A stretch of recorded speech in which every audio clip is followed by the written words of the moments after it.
Hey there, I'm Dr. Vlad, a general pediatrician specializing in autism for children. Today I want to discuss the concept of visible versus invisible disabilities, particularly as they pertain to autism.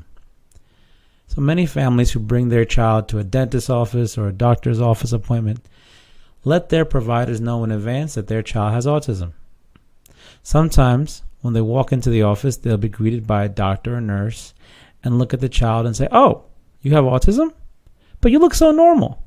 Or they'll say things like, "Wow, you're so smart. How could you possibly have autism?" So, autism is often misunderstood. While some of the challenges faced by individuals with autism are very visible, many others are not. So, visible disabilities are those that you can obviously see. Some examples: motor challenges like having a hard time walking or climbing upstairs or running, covering your ears because of sensory overload, or having poor or no verbal language skills. Now, invisible disabilities still affect a person's life, making it difficult for them to reach their potential. However, the difference here is that they're not easy to spot just by looking at a person. You often have to get to know them, interact with them, watch them through tasks or activities to see that they really struggle with certain things. And those struggles are not obvious until they are put to the test. As I've mentioned before in previous videos, autism is not a question of a person's intelligence.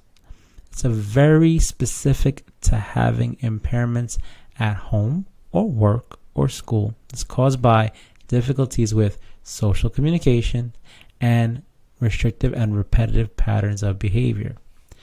Let's look at some examples. So a child may be with a group of classmates and one says a joke and everyone around them laughs. The child with autism looks around. He doesn't really understand. Why is everyone laughing? What's so funny? Why was that joke so funny? They may be bothered by the sound of all the laughter and need to close their ears so they don't get a headache from all that noise. And at the same time, they may very easily be tricked into believing something that someone has said, even when that person was either being sarcastic or just joking, because they take information more seriously. So anyone with autism can have both visible and invisible disabilities, and sometimes both at the same time.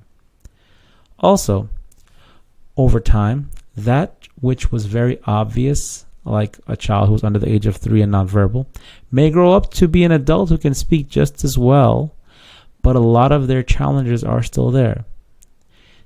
The difference now is that you no longer see those challenges as visibly as a person who does have autism has skills that will change over time and practice.